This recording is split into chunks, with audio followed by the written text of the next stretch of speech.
start. Good start. We're already 1 minute behind. So sorry, guys. All right.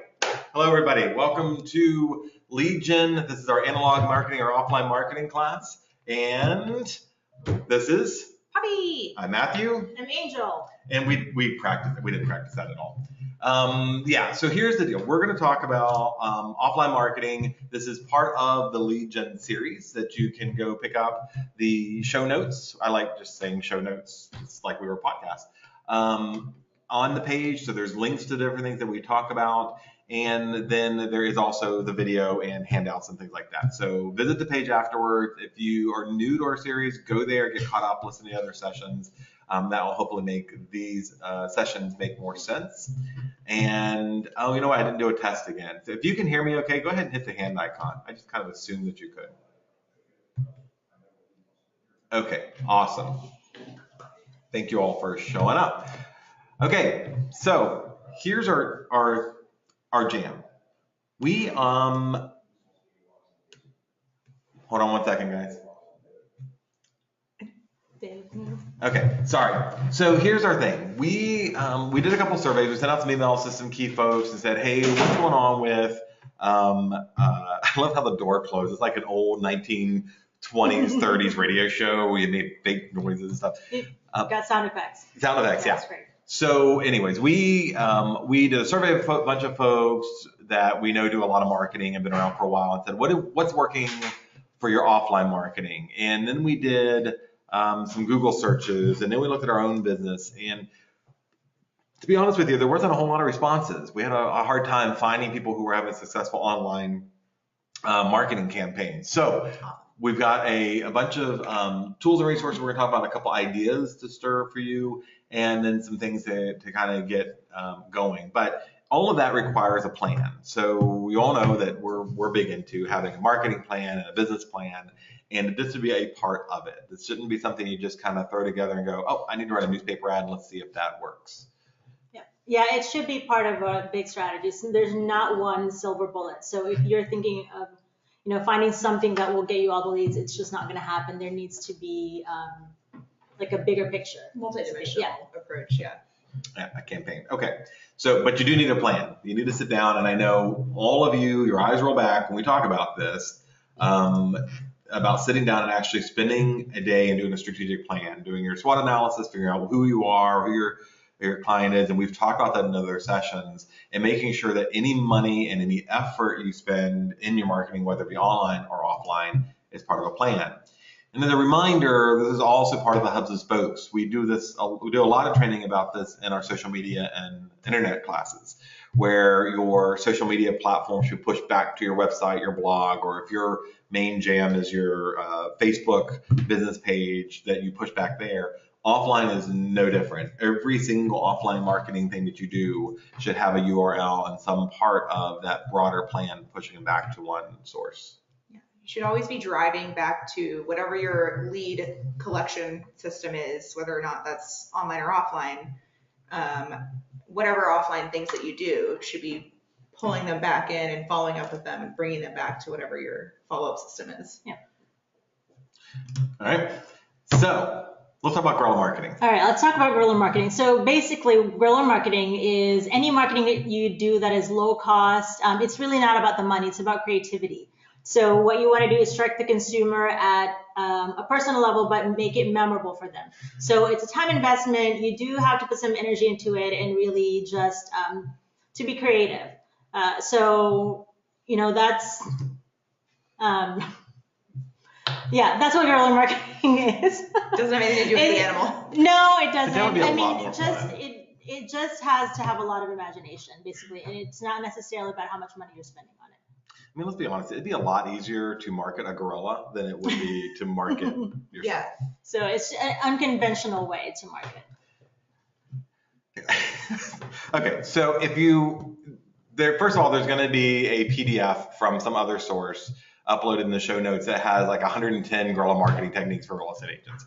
But essentially, this is going to be intentional campaigns that, if you will, ambush consumers in their daily lives, looking at places they normally wouldn't. 3,102 is the average number of advertising messages that a consumer sees during the course of a day. and you need something that's going to make you stand out or make them pay more attention to what it is. And this is one example, not the absolute best example. It can be executed better, but we love the theory of this. And it's a billboard, got boxes because people are moving, and then a call to the real estate site. Mm-hmm. I saw a really cool, this is not completely related, but I saw a really cool Guerrilla campaign that was just a bunch of different, it wasn't all like one particular thing. It was like stickers on the back of buses and like benches and things like that. And all it said was the dude's Twitter handle. So it was just @FastAgent. And like he had them everywhere over like a week.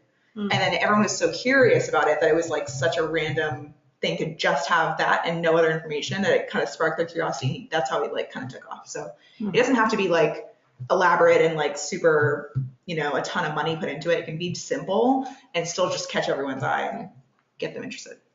Yeah, there's been a ton of stuff that I've seen that just I go and look it up just because it's so ubiquitous or it's been in the area. But there's a lot of stuff. If you go Google, you'll see examples of some of this stuff. The big thing for this is, again, thinking outside of where the person's normally looking, but in their lifestyle, their flow, or what they're doing. All right, farming. How luscious does that look, guys? Don't you just want to eat some veggies? It's a great graphic.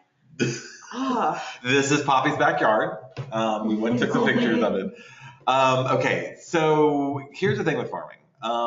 It's important for you to have a marketplace where you're going to consistently be messaging the same group of people so they can see what you're doing. With guerrilla marketing, it can be anywhere and everywhere, and you're trying to just get brand awareness and attention and get it in the flow of a bunch of people. Farming is a much more precise style of marketing, and it's pretty essential to what you're doing.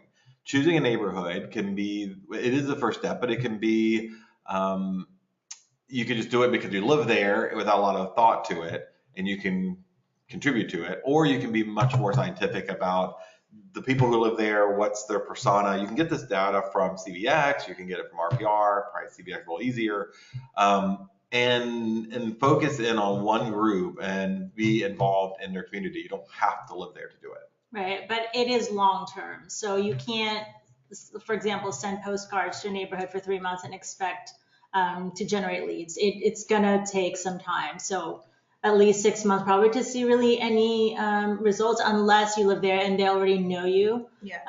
But yeah, so it's gonna take time, and that's something that needs to be a continuous thing. You're nurturing it for a long time. Also, when you're choosing a neighborhood, I don't know if we're gonna get into this later, but you can be very scientific about it, and I would to be very calculated about going into MRS, looking up how many homes were sold there in the past year. You can look up the turnover rate, how many people generally sell every so often, how many houses are in the neighborhood that you're going to have to produce marketing materials for, and then work that into your ROI calculations of, is this going to be worth it for me? Do enough people sell their home in this neighborhood in a reasonable amount of time that I can actually get a transaction out of this? Or am I just going to be sending people postcards for no reason? Right. And we are going to talk about the resource that you guys can use for farming a neighborhood later on, but it also needs to be memorable. So your postcards can't just be boring. I mean, it needs to catch your attention, like anything else that you do, really. So. Yeah. And it needs to be a combination of things too. All the things that Angel was just mentioning and Poppy was referring to, these things should be used in conjunction. So you can't just paper them with the postcard. Go ahead. Oh, no. Paper them with the postcard. Yeah, paper them with a postcard or flyers. You need to wallpaper them. Anyways. Don't do that. No. Yeah. All right. So a couple things. This is, for a while, I used this as a listing specialist. So everybody has a business card, and that's what you carry around with you. And you can look at different places like Vistaprint that will send you for $2.50. They'll send you 200 cards. And you get those emails all the time. But if you started to think about them as an opportunity to throw some plans out there and drop them off in places, it starts to form differently. So this is a listing specialist card, and it is only for listings, which would automatically differentiate you from an agent who just has their contact and throws it out everywhere. But it also stands out when you're dropping it off at the barber shop or putting it on the board of the restaurant or wherever you're leaving them. And this is not exactly always the well-received tactic, but if you're showing properties having your listing specialist card to leave at the house after you've shown the property, you never know. If that seller is frustrated with their current agent because it's been in the market for 9 months, they're interviewing other people now, and they see that that's what you are, the listing specialist, when they pick up the card, they see your bullet points, what you do different, they may call you when they're ready to hire somebody who can get their house sold. And again, having that in your wallet or your purse when somebody talks about selling their home and you hand them a card that delineates those special things that you have that you can do. And you can see on my card, I'm pointing to the screen as if you can all see that to illustrate my point. Sometimes I forget you're all not in the room with us. There's a website, or there's a page on my website specific to the seller that that's what I'm pushing them out to. So there's a couple things to get them there. The other one is using the business card just for the listing itself. So if you take a listing, especially if it's a unique property you know will be on the market for a while, go order some cards that has a picture of that house and some information about that property and the unique URL to it. Give it to the sellers. Hang on to it to yourself. I've seen agents actually go to association events and pass out cards in their listings. I don't know that that would work, but I've seen them do that. But mainly give it to the seller and say, hey, look, seller, you're going to run into people who tell you they're trying to buy a home. It's in your daily life, at work, at church, at your soccer game, whatever.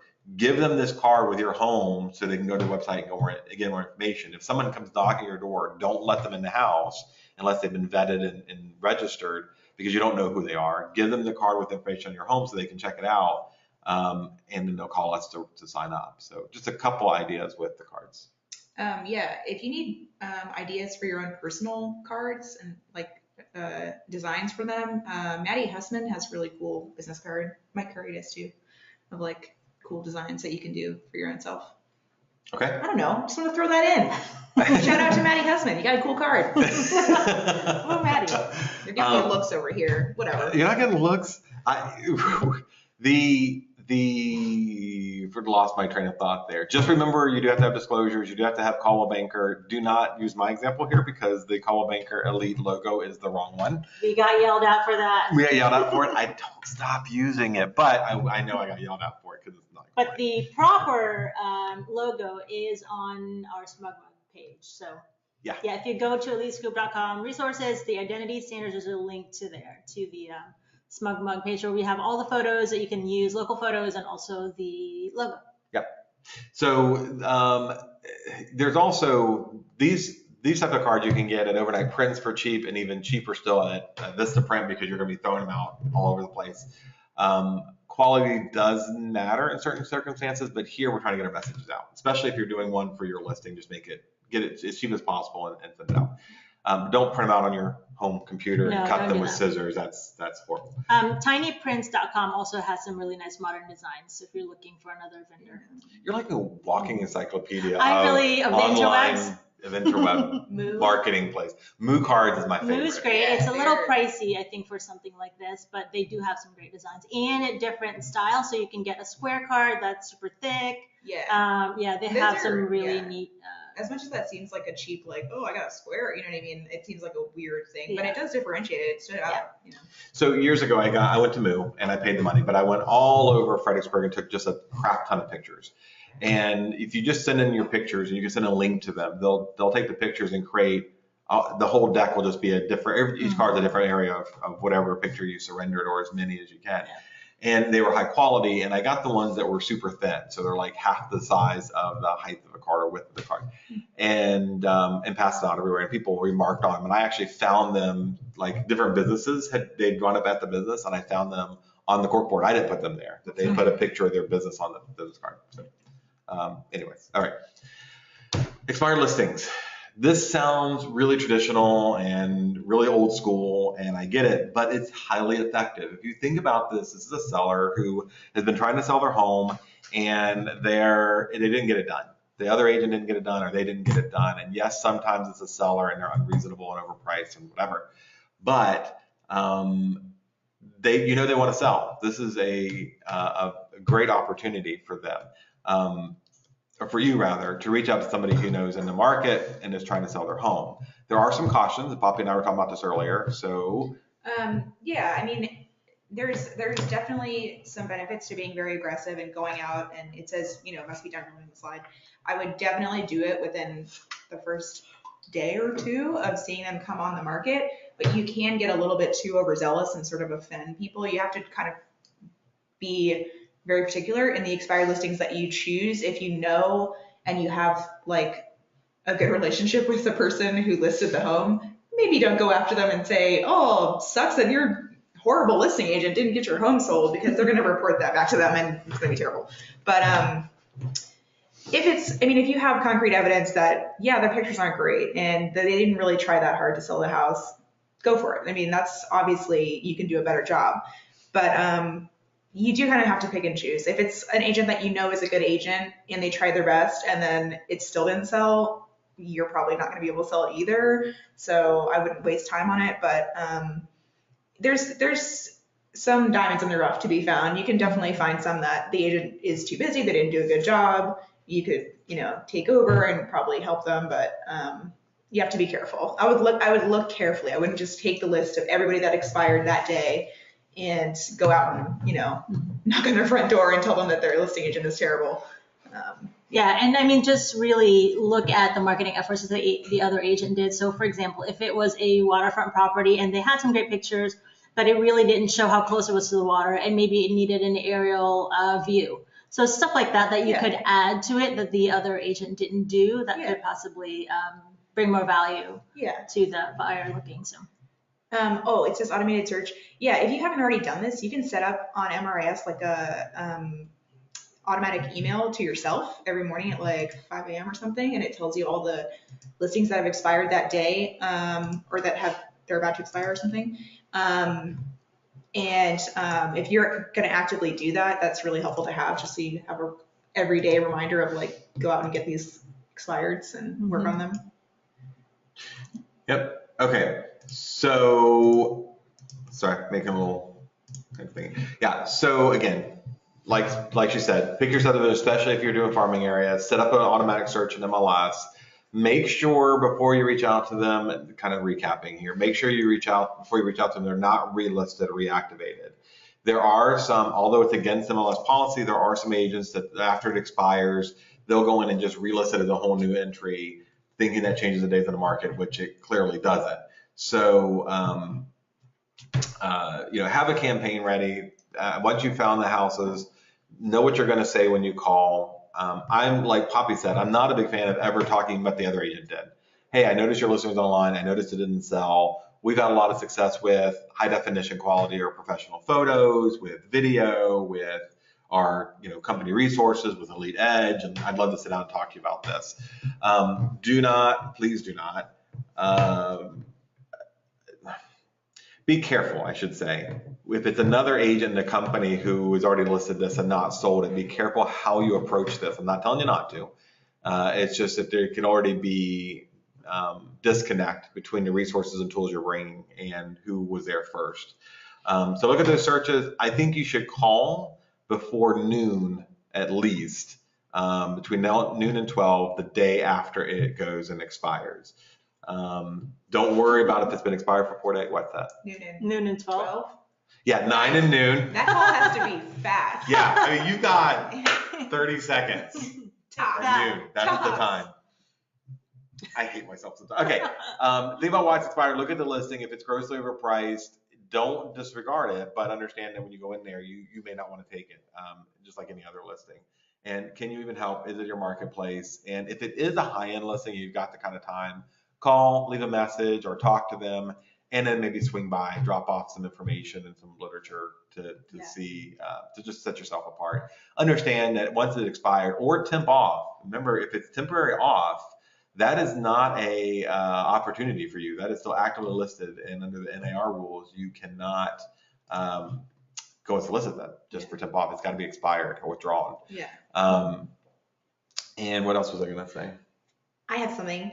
So when I was doing this for the 1 week that I was doing it, because it involved a lot of driving, I would make my list and then go out and I would drive to each of these places and like knock on their door, leave a little handwritten note, because I couldn't find their phone numbers a lot of times. So I would go to their house and, but I would have to make sure I would literally get up on like MRS or HomeSnap or whatever, the house, before I walked up to the door, because sometimes it would be relisted that fast. So if I walked up and then, I mean, even though I spent like 30 minutes driving out to wherever, I would still check and make sure so that I didn't offend anyone. I didn't like approach anyone whose listing was already back on the market. So yeah, I would check. If you don't, I mean, if you're driving around, obviously just check before you go in, but yeah. And also, the other thing on expires, and I honestly feel all of you should be picking your territories, and this should be a routine during the week. Not everything in the entire county is staffed for Spotsylvania or city, but in the market area that you serve and you know well enough. But you also need to know that when you do get that seller, there is a better than average chance they don't even know. They don't even know that the house is. It's always good to burp when you're in the middle of a video cast. It's just it's stylish. And call yourself out. It's classy, really, really. All right, so when you're calling them and you're chatting with them, they probably don't know they're expired. You're going to be the first person to call and let them know, hey, your listing agent sucked and it expired. It shouldn't happen to anyone, and I've had more than a few of our agents call and go, I can't believe all these people call my client. It only expired for 6 hours. It expired at midnight. It should never happen. You should have something on your calendar reminding you 30 days out to start working on that price reduction and relisting and keeping the listing rather. But they don't know, and that's a great opportunity to go, oh, I'm so sorry your agent didn't let you know that your listing expired or maintain your listing. Let me talk about what we do to make sure that this doesn't happen and it stays active on MLS and Zillow and all the rest. So good opportunity there. All right. Okay, Fizbo packets. I don't know what sites mean and conversion. So Fizbo packet. Oh yeah. On your own website. I actually created this slide. Cool. All right. So Fizbo packet sites and conversion. So here's what going on site is what it meant. So this is my thing. I love doing this. I know some people are kind of afraid of Fizbos because they think they're mean and they're trying to do it themselves, and they really aren't. Every once in a while, you get a guy who's just a jerk or a gal who's a jerk. But for the most part, they're trying to do this because either they saw somebody else do it on TV, they're just trying to save some money, or they think they're upside down or too close and can't afford an agent. So I know that there's anxiety when you go knock on that door to talk to them or even call them up. First of all, remember, for both expired and Fizbos under canned spam, you cannot call them unless you check the do not call registry. The exception is a small loophole. If Coldwell Banker Elite is the previous listing agent, then you don't have to call because they did business with our company. That's rarely the case. So you have to check do not call if you're calling expireds or Fizbos. And if you, to solicit them as a seller. If you actually have a buyer for a Fizbo and you're calling to say, I have a buyer who wants to see your house, you don't have to worry about canned spam because that was their solicitation. Now, with that, Fizbos are not evil people. They have different reasons for why they want to do what they do. And to me, I always found that as a challenge. I got kind of bored with people who wanted me. I wanted to go after the people who didn't want me. So I stopped looking, which is nobody wanted me. I'm rolling my eyes so hard you could probably hear it. But. yeah, so nobody wanted me. I like the Fizbos. I had good relationships with them and had a good pattern with them. And what I did is realize that I, as bold as I am in some areas, did not like going up to a stranger's house, knocking on the door and going, I know you didn't want an agent, but I wanted to list your house anyways. So I found a more passive approach that really was just a big hit for me. And I got lots of interaction with them, the Fizbos, and more than a few listings out of it. And it didn't cost hardly anything but some time. So first and foremost, what's not on the screen is we created a link, and I'm going to give you the link. Some of you have heard this particular tactic before, but I'm going to go through it again for those who haven't. Where is the chat section? Oh, there it is. In the chat section here, I'm going to put a link here to what my webpage looks like. I'm in the middle of redesigning a new webpage because I have time to do that. Nope, that would be the wrong URL.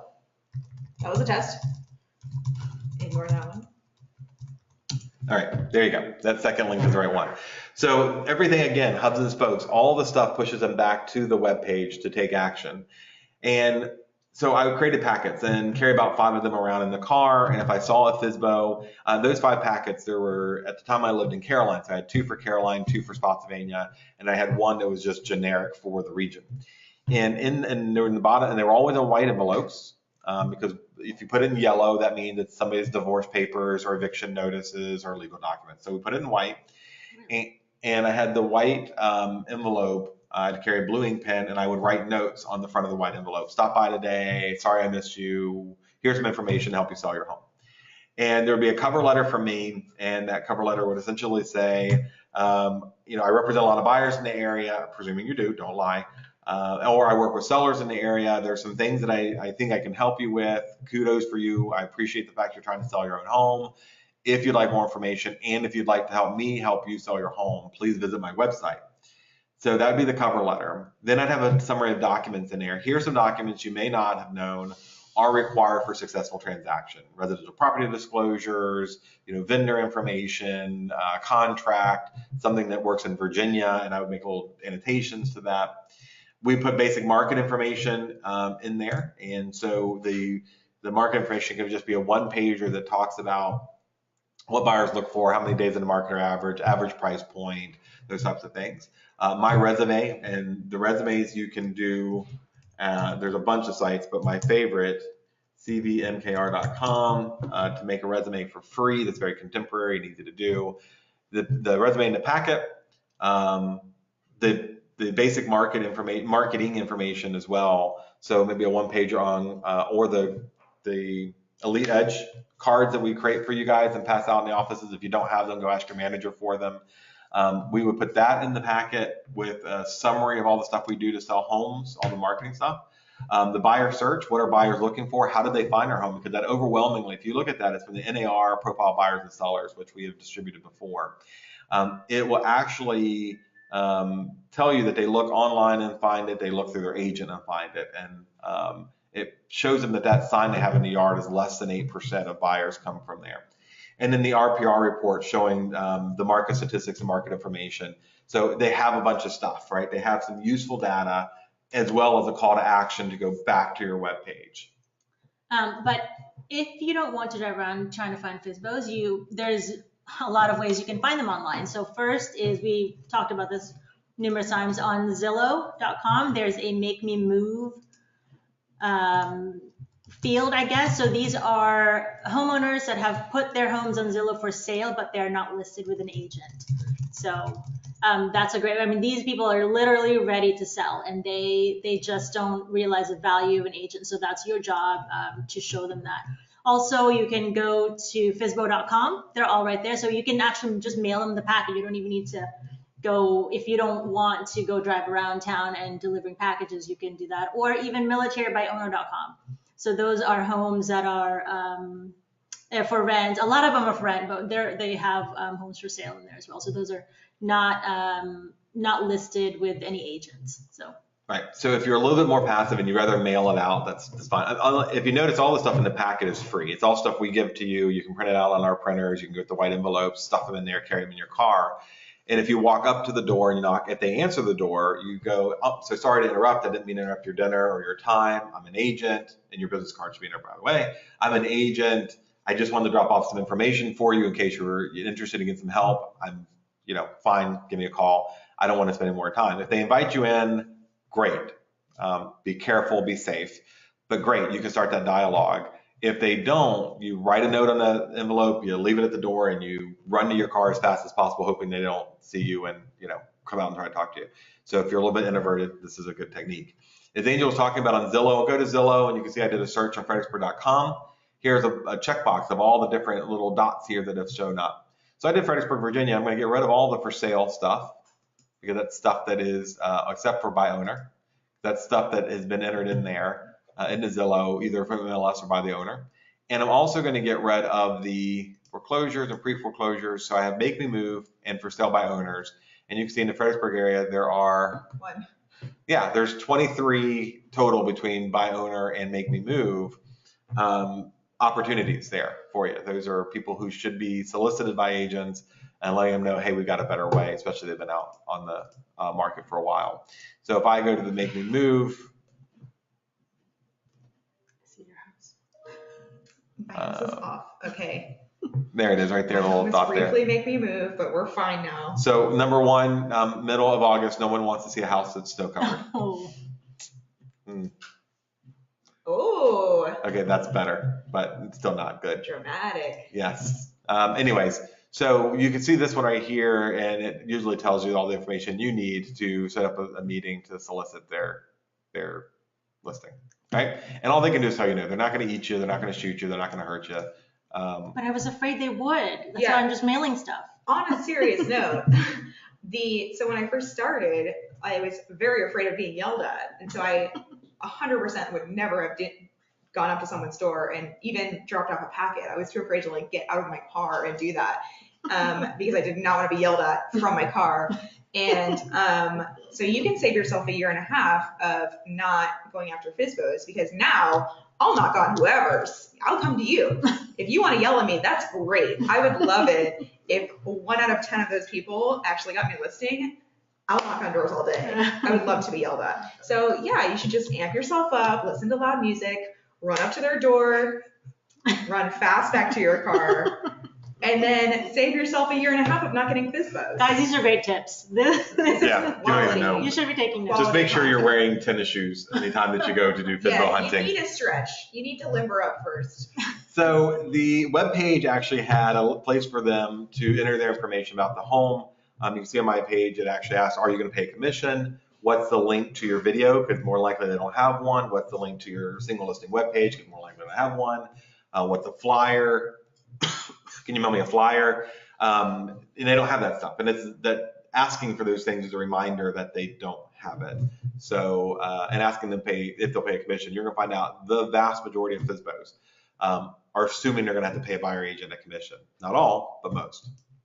All right, open houses. Open Our houses. open house queen. Go ahead. Oh, my goodness. Yeah, open houses are pretty cool. Not a whole lot of people will show up to them, but the couple that you do get in there, you know for a fact that they're looking for a home. So even if they're not gonna buy this one, they walk around, oh, I don't like it, sorry.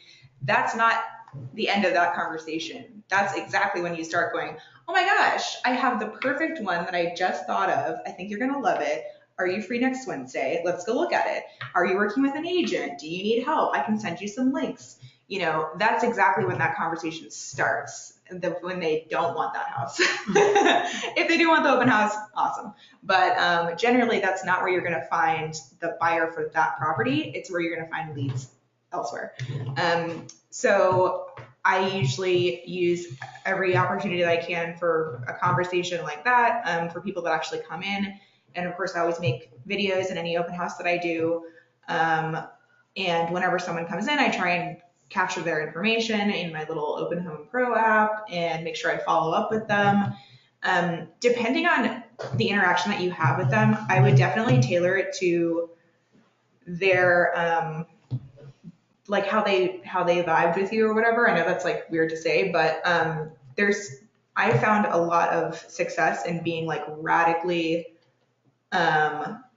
compassionate with people and like just listening to like, if they, you know, oh, we're moving because my mom is sick and she has to move in with us. If you send a follow-up note that mentions their mom and mentions like, you know what, I know you're having a tough time. Here's a Starbucks card. You know, I love meeting your kids. I'm going to be at this and that, whatever event on Spotsylvania Town Center. You know what I mean? Like if you are actually like listening and paying attention, that's going to make so much more of an impression than just like, thanks for coming. Here's a $5 Starbucks card and no information about them at all. What?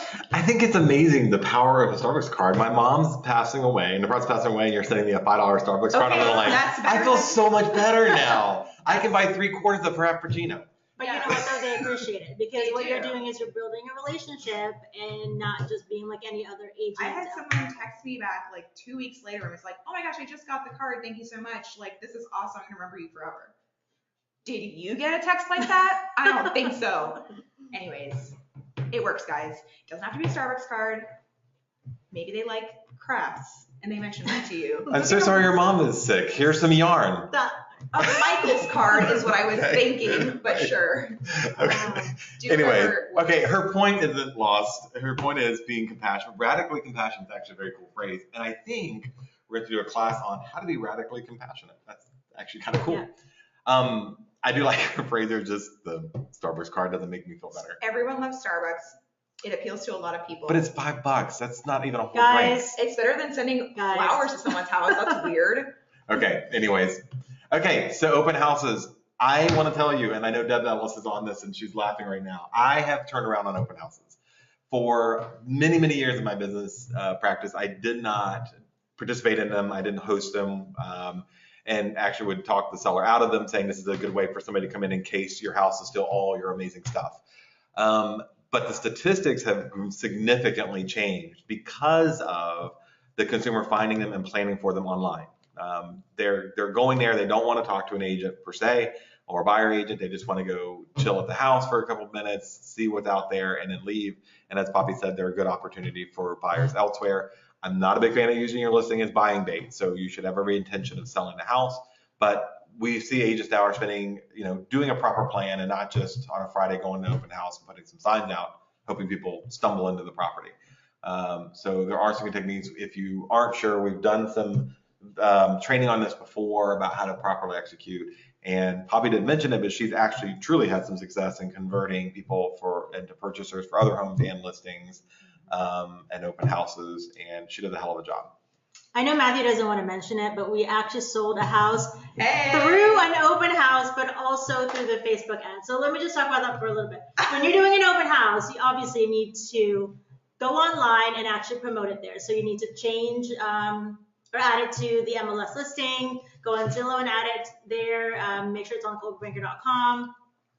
But we also we have a listing that's currently under contract that we sold because of an open house. We literally created the buyer for this house based on the Facebook ad and the open house. So we went on CBX, looked at the buyer profile, and when we did the open house, it did an ad targeting those people. So the price point was at $380. We made sure that their income level was enough to qualify for the home.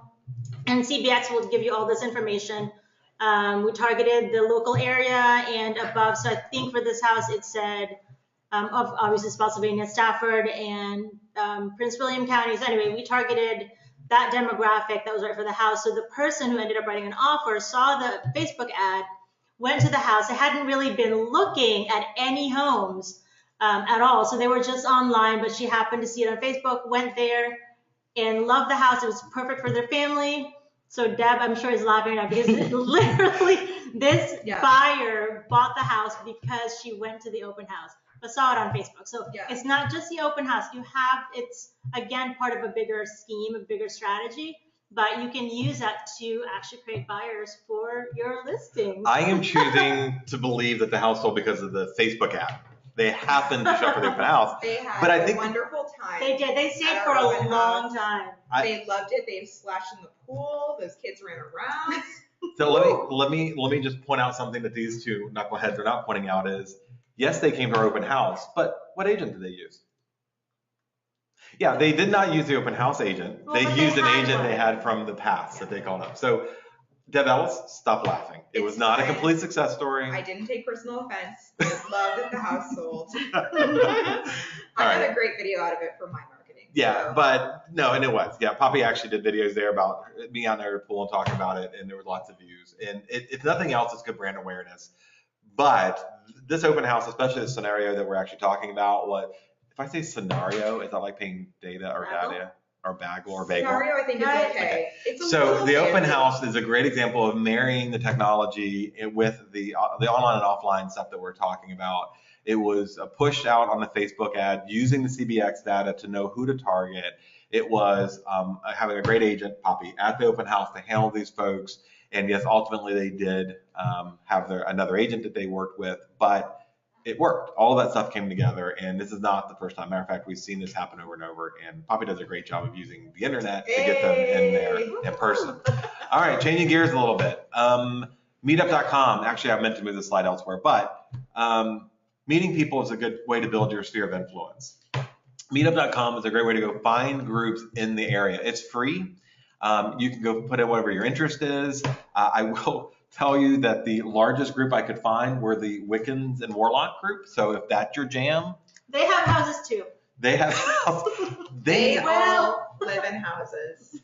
Do they live in houses? I always like the thatch roof kind of hovel in the middle of the woods. That's like is that just Middle like Earth or something? Okay. What are you talking about? Hobbit houses. I mean, that's awesome, but whatever. But there are other groups. There's photography groups. I love the Circle of Confusion photography group that they have. But there's small business groups. There's computer groups. There are gardening groups. There are knitting groups, believe it or not. Because if there's anything that's more interesting than sitting around knitting a blanket, it's doing it with other people. They meet at Wegmans and they look lively. Yeah. Can I just say? So you actually have to be interested in these things to actually join the Meetup group. If you don't know how to knit, don't. They're gonna sniff you out. They're gonna know. So I did, and they have their own community. So getting involved in the community, that could be your farm. If you don't want to be a neighborhood, it could be these people in these groups. Years ago, I used to participate in the Green Drinks group, which are people who were very green, home oriented. And I, at the time, I don't know if I still am. I think I was the only person who had the green designation at the time, but it was actually a pretty big group, and we'd go out and have drinks and chat with them. And yes, we got a few listing and buyers out of there. So meetup.com is a great way to do that. Partner with area employers. And this one slide, we actually have 3 totally different views on how to do this. So I'll let you guys start. Okay, my idea is, I don't know where I heard this, but basically, I'm sure everyone gets those like value pack envelopes of coupons that area employers and businesses mail out. So those, I heard that you can, if you approach them, you can find out what businesses are most likely to work with you by looking through and seeing who is in there that is already spending money on mailing out these coupons. You can go approach the business owner and say, you know, how about I go in,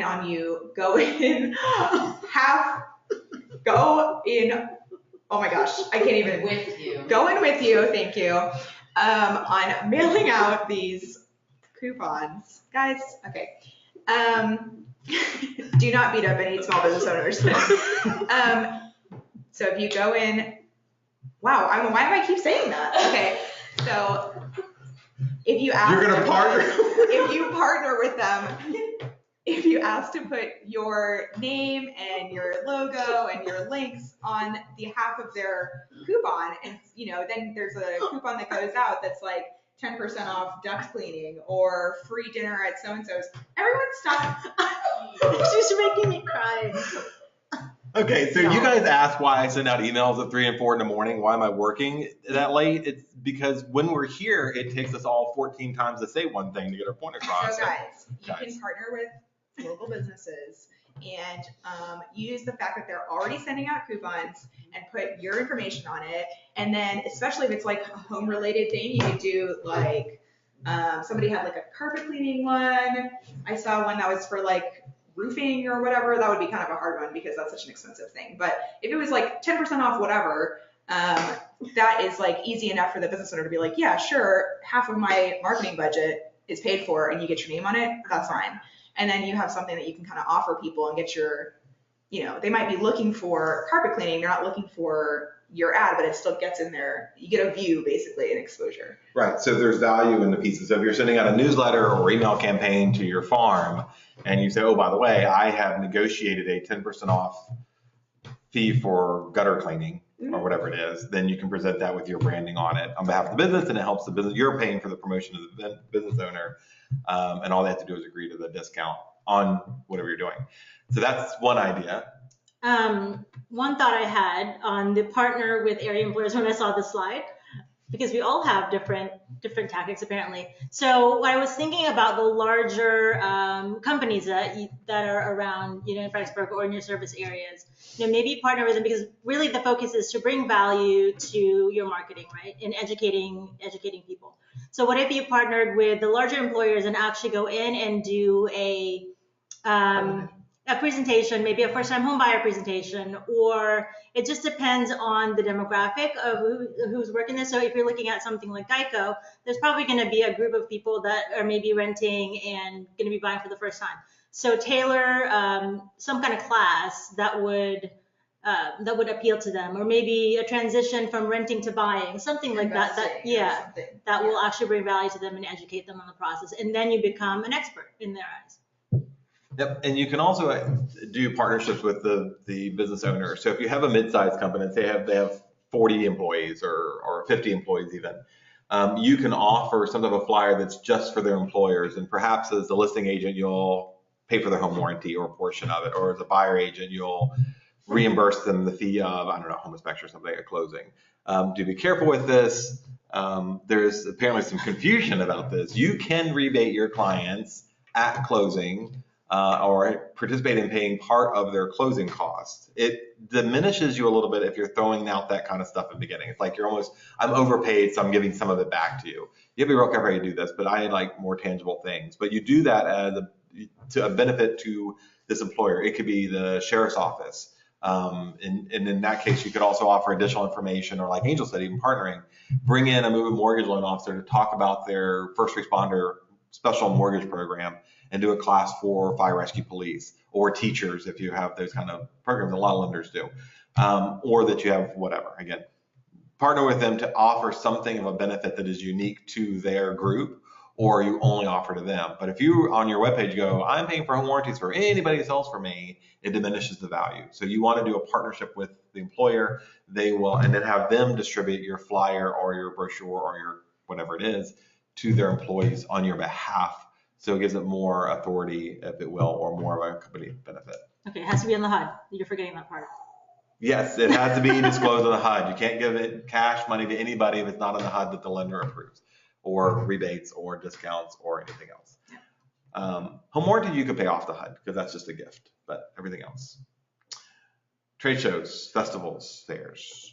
Okay, so many years ago, the brokers I was with at the time, before I knew they couldn't require me to do this, required us to participate for a couple hours when they had like harvest festival kind of things.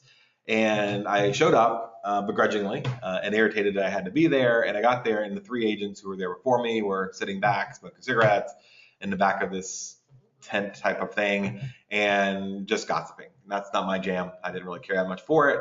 So I said, what are we supposed to do here? And they're like, oh, well, the office administrator printed out a bunch of listings, and we want to pass those out to people in case they're interested in buying them. That's nonsense, because they were, even back then, they were still going to the internet or had an agent.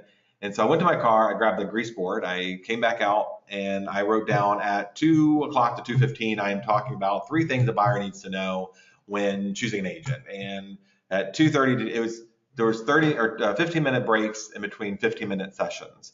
And I had no idea what those 3 things were when I was writing them on the grease board. But I wanted people to come to me to get information. And so I would talk for 15 minutes about whatever topic I wrote down. And no, I wasn't chasing people down with a piece of paper with 5 listings on it. They were coming up 3 or 4 at a time, but that's still 3 or 4 people who are interested in that topic. And I actually walked away that day with 2 listing appointments, and 2 of them listed because I was providing informational micro session.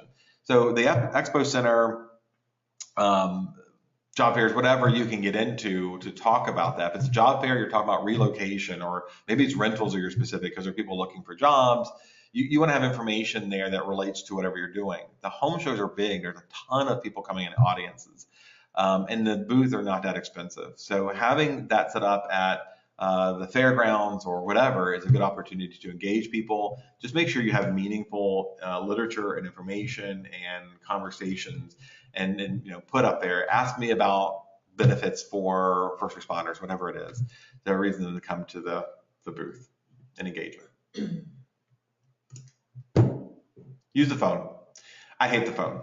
I hate it. But there's times where you've got to do follow-up with them, whether it's taking a section of your sphere of influence and every couple of weeks calling 3 or 4 at a time to check in and see, especially if you've been a year or longer and they're already thinking about selling or buying, or they know somebody who is, or they're investors, give them a call. Calling even businesses to talk about partnering can be a challenge for some people. So pick up the phone, use it the best you can, reach out to people. Don't just assume that your postcards are getting through, or your Christmas letter or whatever it is, and call. And when you do, actually ask for a referral. Start off with, hey, I'm just checking in. I had a minute. You were on my mind. I just wanted to check in with you, make sure everything's okay with the home you bought or sold. Or if there are people who haven't yet worked with you yet, we talked last year. Call and check in with them out of the blue. That's awesome. Call about their anniversaries or birthdays or whatever it is. But start off with hey, I was thinking about you from the time we worked together or you last heard. And then, oh, by the way, how's your family? If you start off asking about the family, they know what that call's for, the business call. So just chat with them. Only a few minutes is still fine. You're just reminding them you're there. And don't forget, you can also send them handwritten notes. I mean, that's really effective in getting their attention and actually opening up the piece if it looks like it's a letter from a real letter. Poppy disagrees. Okay. She's no longer speaking today. I'm on board. I've never done a trade show. If you need to go in on your past clients and get them to give you referrals. Hey. All right. So, you gotta be aggressive. That's right. So engaging, they're doing cheerleader motions right now if you are wondering what's going on in the background. So engaging renters. So if I'm sitting, this is a good flirty renters. If this is a good flirty thing. So you're sitting there, you should be using that time wisely, right? And just kind of blowing through MLS or chatting about whatever's going on in the world or weather, or is not a good use of your time. So if you want to engage renters and convert them to buyers, set up a couple things. Just like the Fizbo packet, have some of this stuff pre-done. Have a letter explaining the benefits of homeownership. If you don't know what they are, go to realtor.org, do a search on renters to buyers, and there's a whole toolkit there, including sample letters and dialogue and talking points and stuff that's already been done for you. Get a letter from your lender that says, here are some basic qualification things you need to know, and then here's a chart. If you're paying a monthly mortgage of between $1,000 and $1,200, this is the price range of a home you can buy, $1,200 to $1,400, $14 to $16, $18 to $19, and break it down very simply on that page to show them what in a typical mortgage with decent credit they could afford as a house. Again, so your letter of benefits of home ownership versus renting, a letter from the lender showing them what price range of house that they could have. Go to the MLS, find people who've rented in the past 12 to 18 months. That's when they start thinking about not renewing and maybe buying, and send them this packet with the letter explaining the benefits, a lender letter that your lenders can draft with basic requirements, and send them a list of homes in the price range of the rent they were paying when they bought the house. You are not going to know their names. That's okay. Do a handwritten envelope just with the address on there and send it out. If they pick it up, awesome. If they open it, they probably will, especially again, blue ink, handwritten envelope.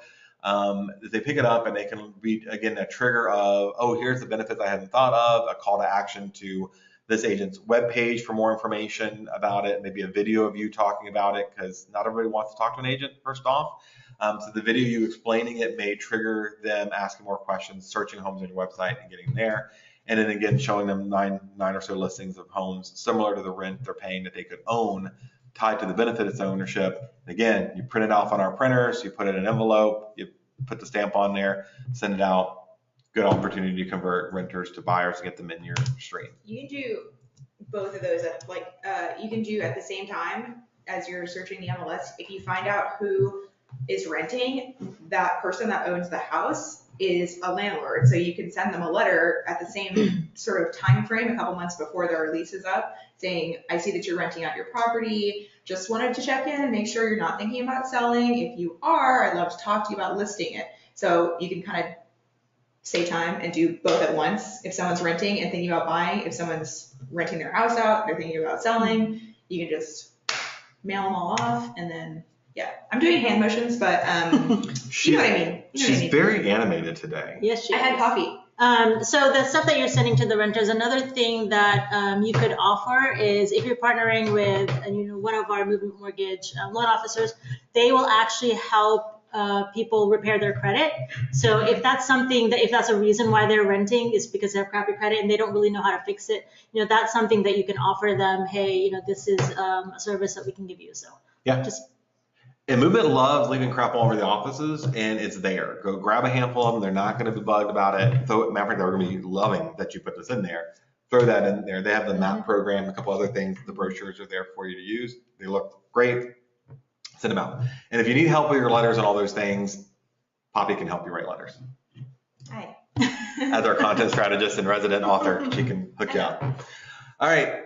How are we doing on time? Right, we're right on. So closing disclosure letters, we've talked about this a lot. I love this technique. One of the biggest failing points of agents is that we know 89% of buyers and sellers that come upon completion of the transaction will say, I probably or definitely would use my realtor again. Only 12% do. For the most part, that's because we don't stay in contact with them. We don't follow up, we don't touch base with them. And even if they've moved out of the state, they're a great source of referrals. We'll talk about that in a minute. They're a great source of referrals. So you stay in touch with them. They've got friends, family, relatives that they knew here in the area that they're still reaching out to.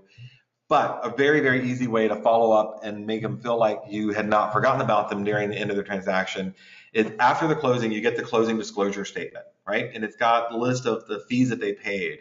Some of those fees are tax deductible. So you create a generic letter, and again, we've given, and if you go to elitescoop.com/docs, you can go look in there in their advertising folder, and there's a sample word letter for this specific technique. Yeah, I think it's called a HUD letter or something like that because they used to be called HUDs. So you're going to get that letter and you're going to say, "Dear Mike, we are so thankful that you work with us as a company or as a group or as a team or as an agent. By the way, some of the things on your settlement statement are tax deductible. Please find a copy of that closing disclosure here. I hope you're doing well. If you know anybody else who could use my services, please let them know or let me know so I can reach out to them." So let's say today is August 17th, whatever it is. We have a closing today. At the end of the closing, I'm going to finish it up. I'm going to submit everything so I get paid. I'm going to print out a copy of the generic letter. Doesn't seem so generic. I'm going to print it out, sign it, again, blue ink, so they know it's real ink. I'm going to sign it. I'm going to put a copy of the closing disclosure. I'm going to put it in an envelope, put a forever stamp on it, and throw it in a drawer. Do not mail them out right after closing. And then come around November 15th or so, when everybody's kind of wrapping up their year and it's almost time for you to get your tax and receipts together, you send out this letter and it looks like you were thinking about them at the end of the year. Really, you close it all out during the transaction, and now they got this awesome letter from you thanking you for the business, asking for more, and giving them something tangible instead of just a request for more business, and reminding them about the tax deductions. So they don't have to dig through files from 9 months ago when they closed and find that out. They don't have to remember, oh, by the way, we sold something. It's all right there. Yeah, they're going to really appreciate it. If you're anything like me, I had to dig for it when at the end of the year after we closed. And I wish my agent had sent it to me, except I was my agent. So technically, I didn't do my job. So anyway, it's a really great thing to do. Yeah. I don't know if you're going to mention this, but in a similar vein, I've heard of people dropping off like a year after closing, dropping off like a couple 9-volt batteries and saying like, "Hey, just a friendly reminder, change your smoke alarm batteries out. I know you closed a year ago. Happy close anniversary," or whatever, you know. Close anniversary. House anniversary. So cute. Close anniversary. Yeah, no, that's awesome. Swag. Swag is awesome. Brand awareness. Who among you would not wear one of those Deal Saver shirts? I know I would, for pajamas every day of my life. So Poppy's recommendation is we buy pajamas for our clients. That could never go badly. All right, look, here's the deal. We see and we get solicited by a ton of vendors who are like, buy our fly swatter, buy our pins, buy our bags with your name and branding on it. I'm not sure all that stuff is quite worth the money that some of it costs, but it's not bad to have some of that together, not to mass produce, but to do your face-to-face follow-ups. If you're just stopping in at their office and remind them, hey, by the way, I'm still alive, I still do business. We'll talk about face-to-face follow-ups in a bit, but just to have some of that stuff in hand, maybe a couple little bags, goodie bags with stuff in there in your car. I think you have to stick with stuff that people are going to use. So right now, everybody's buying those, what are those little circles that go back of your phone to prop the phone in? Yeah, the fidget spinners, but I'm talking about the back of the phone. Pop socket. Yeah. I don't have them either, but I know a lot of people do. Yeah. So Kelsey's here with us, making sure we behave, and she's got one. They're becoming real popular. So buy a bunch of those with your name on the circle of them and have them available. Hand them out to clients at closing so they have something on their phone, or, again, your face-to-face follow-ups. The chapstick, the ink pens. Ink pens are pretty popular because they do stick around for a while. But things people are going to actually use, toys kids. Oh, you know what you should do with the ink pens? Give them to a bunch of waiters and waitresses because they're going to love you. And they're going to steal them. Someone will steal them. So there you go. That's actually a fantastic idea. It is a great idea. I just thought of that. Wow. We're making notes of the marketing we're now going to do. Marketing genius. Yes. No one wants a candle. Yeah, and make sure that a candle, I'm going to throw that away. The second it touches my hands, do not give anyone a candle. That's so annoying. Yes, but anyway, when you pick a restaurant, make sure it's a nice restaurant. So, like a Sedona maybe. Yeah. We're not talking Ruby Tuesdays here. It needs to be a $50 entree type of situation. Those people can afford a new house. Anyway, I think we've gone downhill. But okay, newspaper ads. Go ahead, Amy. Newspaper ads. So don't willy-nilly just write put a newspaper ad out there. honestly, the return on investment is crap. You just said it willy-nilly. I swear to gosh, you turned into an 80-year-old right in front of me. That's okay. So there has to be a reason for the newspaper ad, right? So whether it's for an event and a really good call to action, they're really expensive. You can reach way more people doing online advertising than you would newspaper ad. Maybe 5 people will see it. So there has to be a reason for it. It's in here because it's something that agents are always thinking about, and they think that the sellers want, but really it's not the most effective way to do your marketing. It's also really, really hard to figure out if it's working at all. So if you do one, include a URL that has some type of tracking on it, so that it doesn't have to be in the URL, but if your site has tracking, enable it so that you know exactly how many people actually went to your site because of the newspaper ad. And then you'll be able to literally calculate, okay, I spent $1,500 on this ad and 3 people clicked it. Yep. That's $500 a person. Is this going to be worth it? Yeah. But it might be for you, and worth a shot. But or you can use a URL shortener like Bitly. That way, you'll know. You can track them. Actually, even what time they clicked on the link, or they entered the link. I have a graphic that actually is a shot of an agent who ran an ad in the newspaper, says click here for more information. Oh my God. They used like an online graphic and actually ran it in the ad.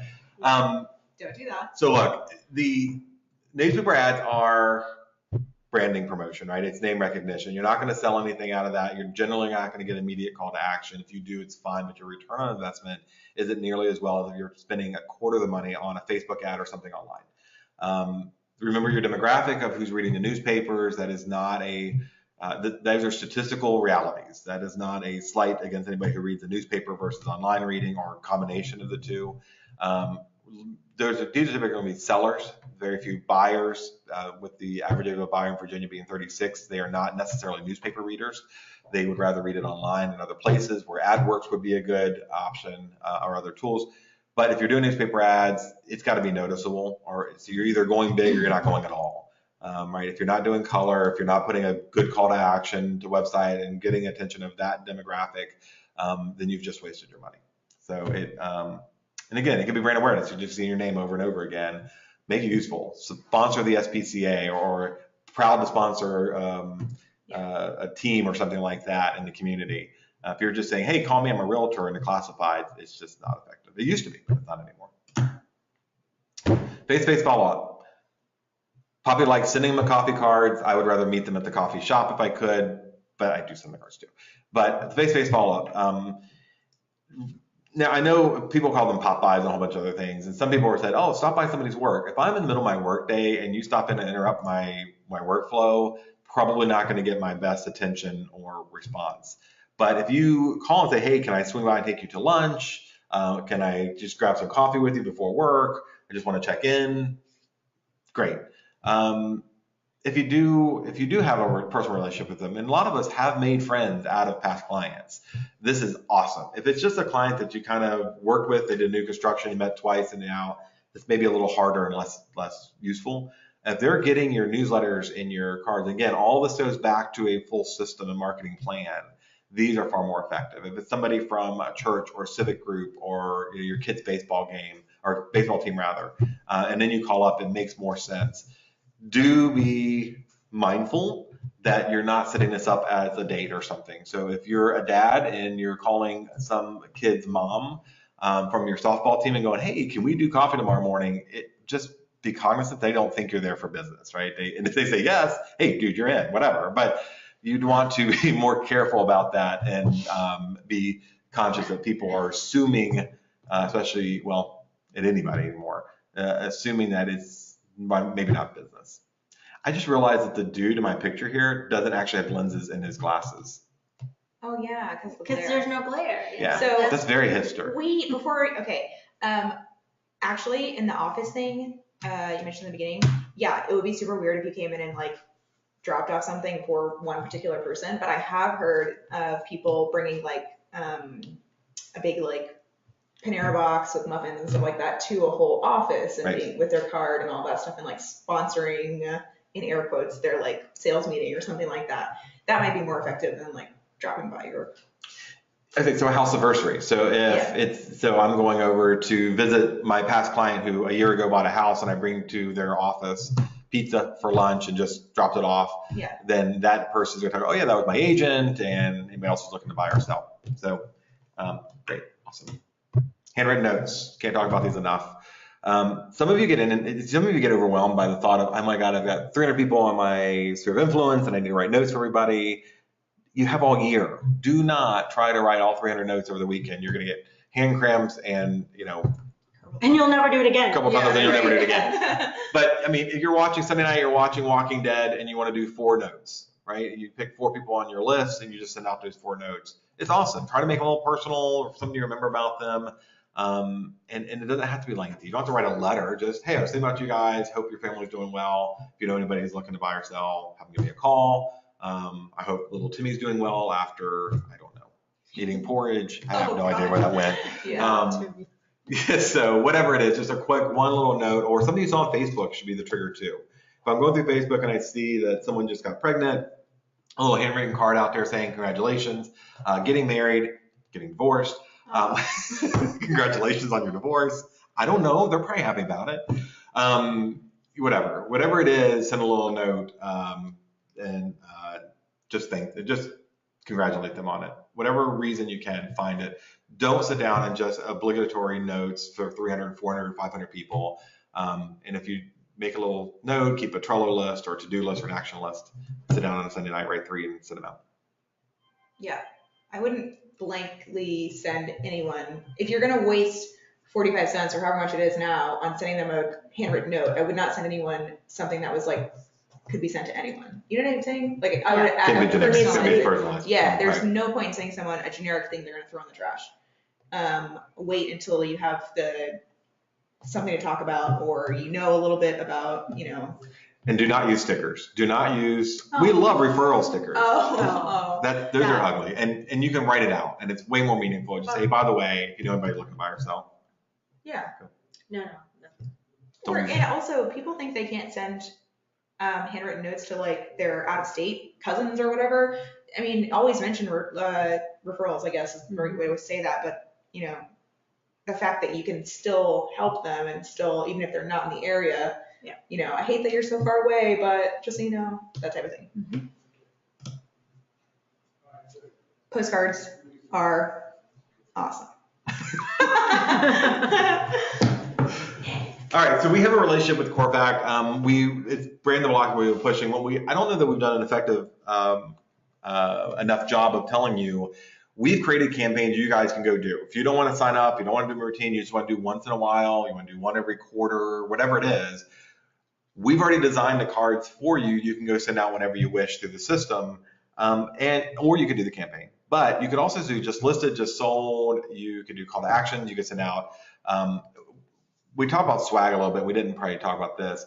I'm not a big fan of sending out like the Redskins calendar. First of all, if I want to calendar my sports team, I'm going to their webpage, I'm clicking a link, it's going to add it to all of my calendars so I know what channel, what time, and who they're playing. And I'm not going to go to a refrigerator and look for crap. That's nonsense. And recipe cards, that's what Pinterest is for, right? I mean, everybody is using those much more immediate digital platforms. But if you were to send me a card that had the local high school football team, that seems more personal, such that I have kids playing there. It's something that I can't as readily find online, and I may post that somewhere so there's that name recognition. The postcards here, you can also design and add your own content. So if you wanted to go get the Riverbend High School football schedule or tennis schedule or whatever sport your kid is in or you like, and send that to people in that market area in your farm, way more impactful and useful than the generic thing that they see from 1,000 other people. And it's hyper local and reflective of what they're looking for. Mm-hmm. What's great about Corfact is historically when you're sending postcards, it's really just brand awareness. This is, hey, this is me, this is what I offer, and that's it. So with our Corfact cards through Brand the Block, there's a call to action. So every person that gets it, they have their own unique code that they can enter. They can go on a website, enter that unique code, and then they can actually get valuation online. So that's another way for you to generate leads. And it's not just a passive thing that you're just sending out postcards. It's actually getting you real people that could possibly sell their homes. Yeah, you can see who's logged in. You can see how many times they go and check their home's value, which you'd think wouldn't be that often, but I have had a couple, there's 2 or 3 in particular that they check every so often. And, you know, that's kind of an indication that they're interested. They want to probably sell if they're looking at their home value that much. Yep. Even though they haven't reached out to me in particular. Sure. But it's also a good thing that it doesn't actually tell them the exact value. I mean, no online valuation model can really give you that. It prompts you as the agent to contact them and set up a meeting and tell them that, you know, in order to really give you a good analysis of your home, I have to see it and, you know, make sure that all the upgrades are taken into account and stuff like that.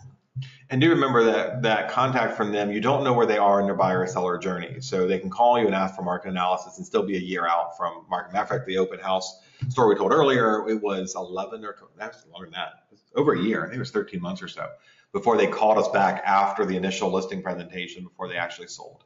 So, yeah, this is part of a process, and you need to put them in a campaign and use your SAP CRM and everything afterwards. Personal brochures. This is awesome. I talk a lot about having resumes. Brochures are great. You can leave them at your favorite coffee shop or barber, or have a couple in your car to put in your thing, in your packets for Fizbos and your packets for renters you're trying to turn into buyers, and just to have them generally available. It's a good way to get a couple bullet points across, more information in the business card. And Canva, we talk about it all the time. It's free. It's awesome. And this brochure you see on the screen took all of 10 minutes because the template was already there. I added some pictures. I added my content, typed up one little short or 2 short paragraphs. And you could do one for buyers, one for sellers, one for tenants who you want to be buyers, whatever it is. You can create as many as you want and print them on the office printers and fold them up. The only downside is the office printers, because they're not professional level printers, you're going to get a white edge around it. So just remember when you're creating these, there'll be a white edge there, and you need to use a little bit higher quality paper than your everyday printer paper that you can get at any office supply store. It's okay. That's fine to have the white edge for what you're doing here for mass producing them. You can also render this and send it out to, what did you say, tiny prints, overnight prints. Overnight prints is one, or just a local printer really that will do the full bleed, which means the graphic goes all the way around. Yeah.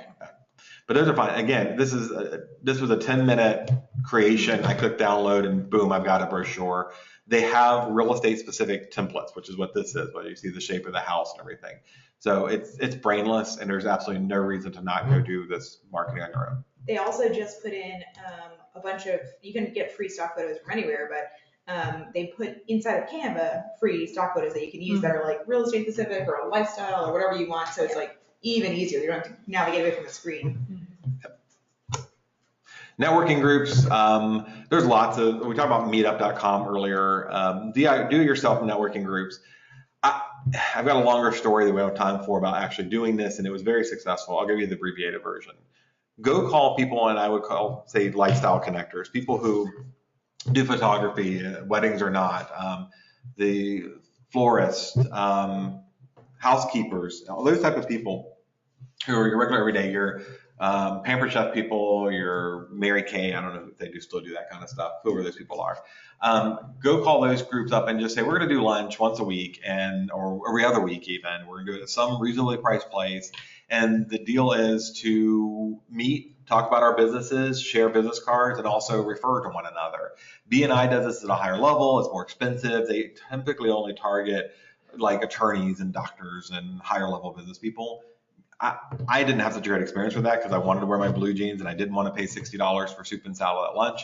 And so I went and did my own thing. And we actually at the time met at a average restaurant, and I managed them at the time. It was on Google or Yahoo groups. Now I would use Google groups. And you get to be the center of this, right? You're the coordinator. Here's the restaurant. Here's the date. Whoever shows up, shows up. You pay for your own lunch. And it's just a great way to kind of make a new group of friends. Just be careful. If you're meeting with your home inspector and you're asking them, they know a bazillion other agents. You want to find your handyman and those type of people who are your regular everyday service providers who typically are being asked to do stuff for us and not asked to meet with us as peers. And you're going to find a lot. The small business owner, the dentist who's just starting up, whomever, could be a great source of business for you. Hosting a party? I just saw Teresa Davis did a really awesome one. I don't know if it was recent or not, but I just saw it on her Facebook, that she had an open house, but it was like at night, it was like 6 to 9 or something. And it was at a cool house that had a waterfront deck. And so she made the most of that and had a band playing. She had a barbecue company come in, and it was like a party basically that people actually wanted to go to that were her friends. But at the same time, it was inside this house that she had listed for sale. And so it was a lot better way to get people in the door and show them the potential of the house. It has this awesome deck. They can take pictures. They'll tell their friends about it. So if you're thinking of like creative open house ideas, that's a really cool one. Mm-hmm. I actually saw one of those ridiculous HGTV shows where the house was in New York City, really, really outdated. Everything was 80s. And the owner didn't want to do anything. So he had an 80s party at the house, which is totally amazing. Yeah. I mean, that kind of, plays into how fun he is as a real estate agent, but also brings people in a fun way. And I would actually go to that. Yeah. Yeah, absolutely. Yeah. We would not, I think we're in agreement, we would not go to a LuLaRoe. No. Don't sell me anything. Yeah, I don't know. You can get more people in the door probably, but at what cost? You're just pissing people off by inviting them to this thing that they're going to hate. I don't know. So having said that, I would probably go to a Pampered Chef party, right? So if that was part of the thing, and maybe you're hosting it at your client's house, save your client's contact, the Pampered Chef contact, my contact list, and then I would organize and send out invites and those things to all 3 of our lists because I now also have their list of names to add to my database, but I wouldn't do that on a routine basis. And some people, but just be clear what the intent is. Yeah. So don't invite them to a party and then, oh, by the way, there's some, what does LuLaRoe sell? Leggings. Leggings? Yeah, here's some leggings in the corner. That's not gonna go, but have some wine and cheese. Yeah, like a wine and design party or something, or like something that's like a fun activity. The wine and art thing at your client's house, or just to get more clients to celebrate. Past client parties are pretty popular, and you can find people who will donate and contribute to get to that kind of thing. Community newsletters, speaking of this, if you're going to do things like Corfact and business cards and you're going to farm, even if you don't live in the neighborhood. Yes, I know most of them are getting on Facebook, but you can still call attention to things that you want to talk about, positive things in the neighborhood, throw in a little bit of real estate, but the rest of it's lifestyle stuff. Did you know about the 472nd coffee shop that's opening downtown? Yeah. Do we really need a coffee shop for every citizen? I don't think so. But the coffee shop, it could be storm preparedness or getting ready for school, or where's the best deals, or where's the cheapest gas historically. I don't care what it is. You could also make sure you pull that letter back to your website, but that should be part of your campaign. And you can get sponsors. You can get your loan officer to run an ad in there to help offset the cost of postage or whatever. You can get a bunch of stuff. Some of the content is already created for you in lots of different places. I agree. Community listing flyer, especially if you're working with buyers and it's in your marketplace. You could create a flyer, send it out to the non-owner occupied properties in the neighborhood. People do like their neighborhoods oftentimes if they're renting there. They may be interested in buying, but if nothing else, it shows the market that's going on in there, whether it be, again, for your non-owner occupied, if you're targeting buyers, or even for other sellers, and just gives them the kind of the comments of what's going in there. You can use FlyerCo, which is everybody has access to. It should take just minutes to copy over information from 3 or 4 select listings in a neighborhood, and then you can send it out to them or add it to your newsletter. This could be the back page of the newsletter you're sending out, again, using FlyerCo, so you have nice and contemporary formatting. If it's not a CBE listing, make sure you do give credit to the company and agent who listed that particular property as you send it out. The listing flyers, you can include it in your company newsletter, community newsletter, where, it just shows all the homes that have sold maybe in the past 6 months, but you can also do your own analysis. So we all get the market reports for the area, but you could do one for the community. You can say, last year it has increased by this much, 10% year over year. So I just give them something that maybe they're not going to get from anybody else. So. And if you didn't hear it the last 2 times, you can put this in the back of your newsletter. Oh, he said that. I should probably pay attention. All right, closing gifts. We've talked about this before. I get asked the question a lot, is there a cap or amount of money that the maximum we can pay in closing gifts? You can only deduct $25. There is no cap on how much you can give as a closing gift. A couple great sites are Harry and David, Loop and Tie have some awesome stuff. Think about your client. Don't just give the same thing. And me personally, I don't like giving it at closing. I like having a reason a week later to remind them I'm still thinking about them and give them the gift after that. Plus, by then I've got my commission check, so I'm paying for it out of that as opposed to other monies. It's just part of what I budget in that closing. I try to make it extremely personalized, like everything. I don't have all the many transactions, so it is incredibly easy to keep track of who is involved. And for my closing gifts, I include, I'll get dog toys. If they have dogs, they have a kid, I go to the Target section of that age appropriate kid toy thing and I get a kid toy. And, make sure that it's something, if they're, I had clients that moved halfway across the country and they were driving there from Chicago. So they were going to get there and move into their house at like 10 p.m. at night. So I put in the house their closing gift, which was like granola bars, stuff they can use on the first day, trash bags, like things that you need in your house to live in it, but you don't have because you drove across the country and you just got there. So even though that's not like a high-end fancy thing, they appreciated it because it was like they needed it. So and Starbucks cards. So Starbucks cards. You know what I did? I put in those little Starbucks bottles because I knew they wouldn't have like coffee maker in the morning. So I thought about it. Nice. Or if their moving day, you can buy them pizza so they don't have to worry about getting food for everybody. Yeah, that's so nice. I would love that. Yep. HOAs. If you've got an HOA in either where you market or not, it can be any HOA.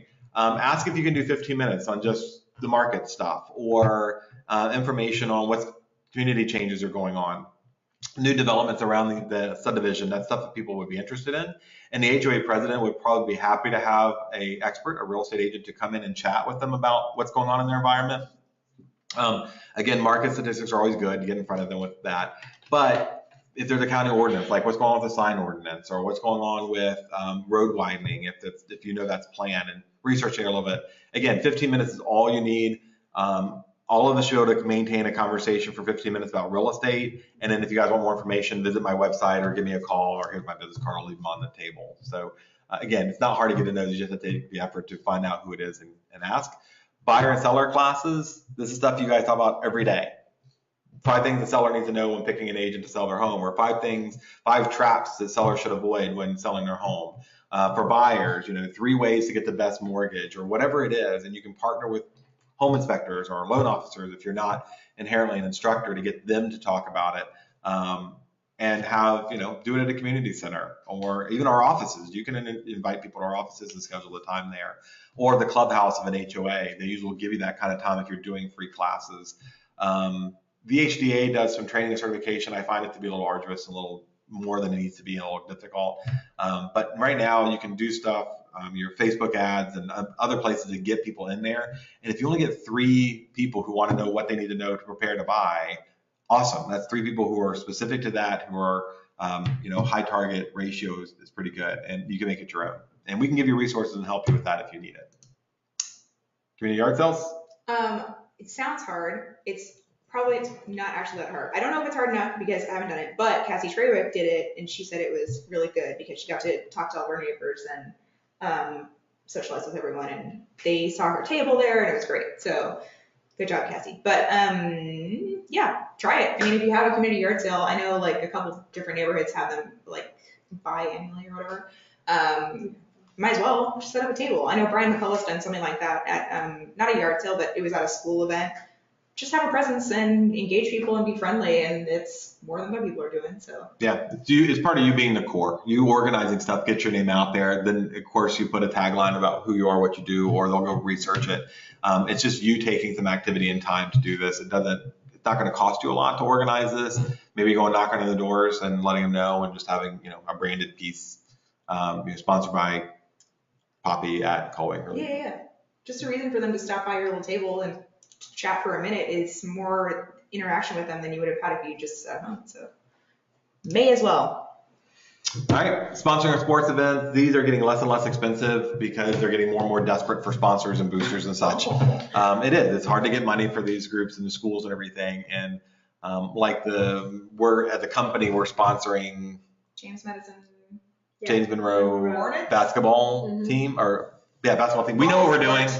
But for $250, they put your name and stuff on all the schedules and cards and handouts. They're putting it on the jerseys. I mean, $250 is amazing. It's way cheaper than a newspaper ad. And all those parents are going to see you as someone who supports their kids, and that branding is out there all over the place. So far less expensive oftentimes. There's places for $200 you can put a banner up on the field and sponsor the games or the teams or whatever. Super inexpensive. Families who are hyper involved in stuff are looking for, do business with local folks who sponsor their It's just a great charitable thing too. Yeah. I mean, it's not just all about getting your name out there. It's really helping the community. Yeah, and if you think about it in that sense, it's just one of your 33 or however many touches that you need. Yeah. That's one more time they saw your name, one more thing, and then you can, good karma. So our intent here was to give you some ideas, to let you know about some stuff we've seen that's going on that has been successful. That people You have to do them all. But you do not have to do them all. Matter of fact, every time we do this class, we get the feedback that's so overwhelming. It's not. Pick one or two things that resonate with you that you would be good at, that you can do, and start there and then just add and add and add. But you've got to do something. I prefer for you to start with a plan.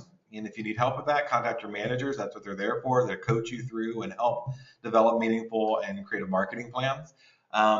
And then take action. You cannot just take these things, hear this stuff, go, that's a good idea, scratch it down on a piece of paper, and then disappear and never do anything. You got to take some responsibility for your business as an entrepreneur, managing your stuff. Remember, when you get up in the morning and you look in the mirror, you're looking at your chief marketing officer. And if they're not doing a good job, you need to pay and hire somebody else, or start to buckle down and train and do it yourself until you can afford somebody else. So you've got to take some action. We're super thankful that you spent some time with us today, whether you did this live or you're listening to the video. We had a lot of fun. We hope you had a lot of fun. Thanks, guys. And we're out. Thank you so much. Bye.